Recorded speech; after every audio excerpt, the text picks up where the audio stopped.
length. Okay, so after getting my half length, I came down by 9 inches, okay, from my hip line. And from my hip line, the next thing I just went ahead to do is to come down from my half length to get my nail line. Okay, so the nail length for this particular dress is 20 inches. Okay, so this is actually a gown, so I'm using the full length of this pattern to do this gown. Okay, so now the next I just went ahead to do after doing this is to get the bust point, which is 10 inches, and I got my under bust 14 inches, and my half length, my hip line, and my nail line. Okay, so when I am done doing that, I will just go ahead and divide my shoulder measurement by 2, which is 8 inches, and I will take my neck width also, which is 3.5 inches, and I came down from my shoulder slope by 1 inches. Okay, and I will now come down from my shoulder slope to get the to get the armhole depth, okay, which is 7.5 inches. And after doing this, I went in by half of an inch on the midpoint of this length. I don't really know if it's visible enough from the midpoint of this length, and I came in by half of an inch and I connected it like so, okay, as you can see me doing.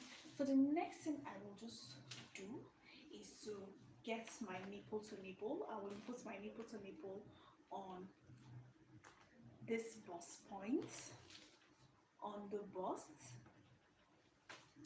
waist line, that's the half length, and I will come down by 6 inches. Okay, that's here, and I'll still do the same thing, and I'll still input the same nipple to nipple measurement. That's the half of my nipple to nipple measurement on this same side. Okay, and I'll just go ahead and connect it like this. Okay, so now from my waistline, I will come in by half of an inch from this waistline, and I'll just go ahead and connect it like so. Okay, as you can see me doing, I'll just go ahead and connect it like so. Okay, so now when I am done on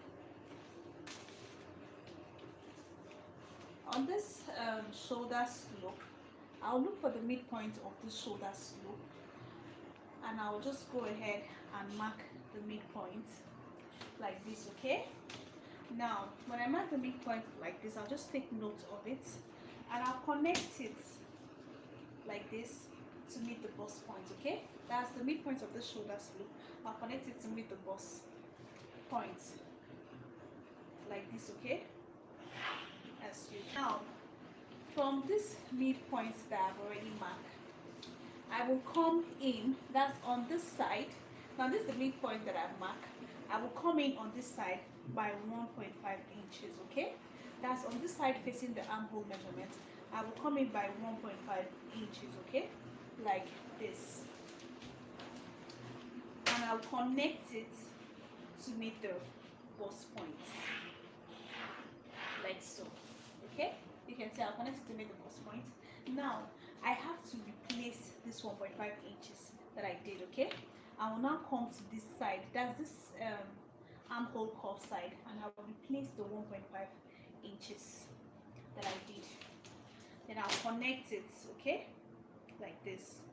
I'll just go ahead and connect it to meet this other armhole like this. Okay, as you can see me doing. Then I'll bring down the slope like this. Okay, I don't really know if you understand, but just trust me, if you watch patiently, you understand. So now this is for the tightening here, shoulder. Okay, I did a tightening here. That's why from the midpoint I came in by 1.5 inches. Okay, so now we will not be needing this. Okay, this particular side we will not be needing this side, because I will close it, and we have replaced this place with here. Okay, that's actually why I came in by 1.5 inches. Okay, so now after doing this on the bust circumference, Now on this under bust, I will do 2.5 inches. That's the tightening. For the under bust tightening, I'll be using 2.5 inches for the under bust tightening. Now, this 2.5 inches, I'll just go ahead and divide it with, I'll divide it by 2. That's 1.25 on both sides, okay? So now I'll just go ahead and do the division on this side, okay? So now when I am done, I'll just go ahead and use my curve ruler to connect it to these bust points, okay? I'll use my curve ruler to connect it to this bust points. That's the under bust tightening I did. Now I use 1.25. I use 2.5 because I am doing this for a bigger size, not so big, but it's just big, okay? Because the bust of this client is 44 inches, okay? So now after connecting this with the curve, I will now connect it back to meet the waistline. That's like this, okay? To make the waistline, that's like this, as you can see me doing. So because this will be having a yoke, I'll determine how I want the yoke to be, okay? So now for this particular yoke, from your chest line, you can just decide to come up by 1.5 or 2 inches, okay? Whichever way is fine. So that is 6.5 inches, okay, for the yoke. So that's 6.5 inches for the yoke. So I'll be doing 6.5 inches. Now you can see do 7 inches is still fine, whatever way that you want to do it. You can do 7 inches, it will still be fine. Okay, so this is the yoke. Now the yoke will be having a neckline, okay? The yoke will also be having a neckline, like the dress. Yeah, I want it to have a neckline. I don't want it to be so straight, okay?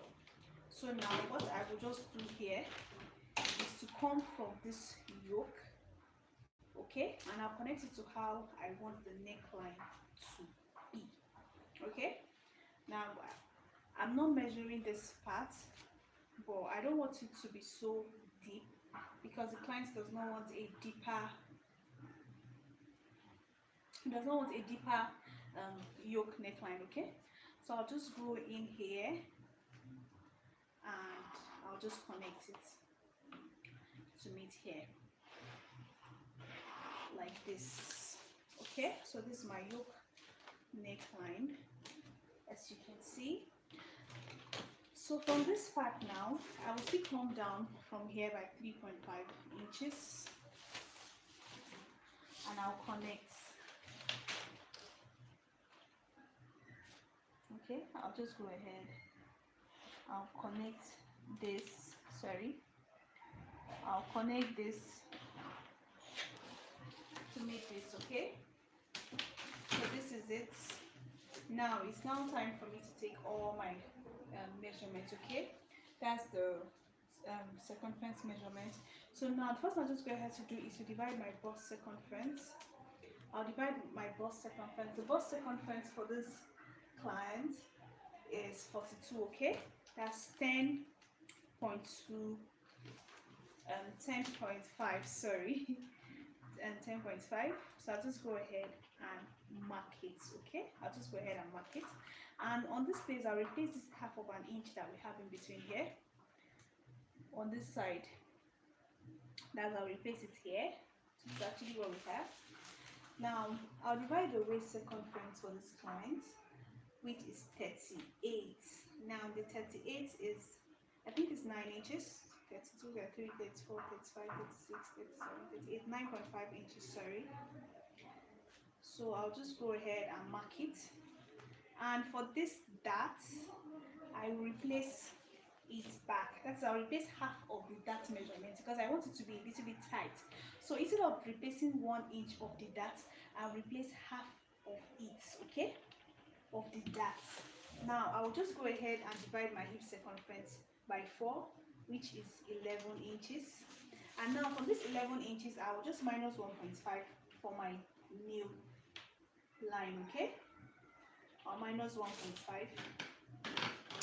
So from all this, I'll just go ahead and connect it like so, okay.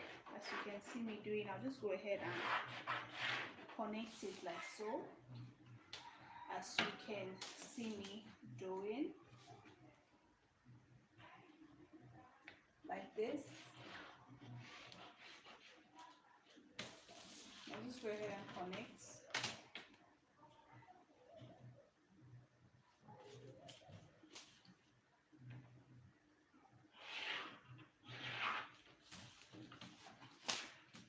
So that's just basically all for the pattern. It's not really hard. So when I'm done getting all this, I will just go ahead and cut, okay. So we're actually done for the pattern, and that is it, okay. So what I just go ahead to do right now is to add in my allowance, okay. So the same thing I did for the back. Now, sorry, not on this live, I did it on my previous live. So I will add 2 inches sewing allowance to this. This my sewing allowance for this particular dress is to be 2 inches allowance for this dress, okay.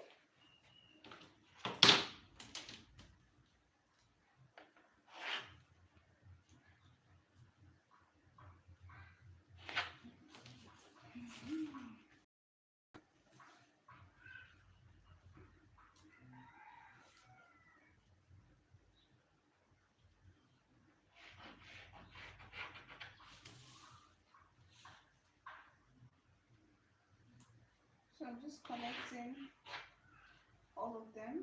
Now remember I said this is a long dress, okay. This is actually a long dress, so even after using this whole paper to do the length, I will still be adding extra on the fabric, okay. It's because this paper is not long enough and I don't want to add to it. That is why I do not make this like a full long dress here. I'll do it on the fabric, okay. So guys, this is actually all for this live, and thank you so much for watching. So bye.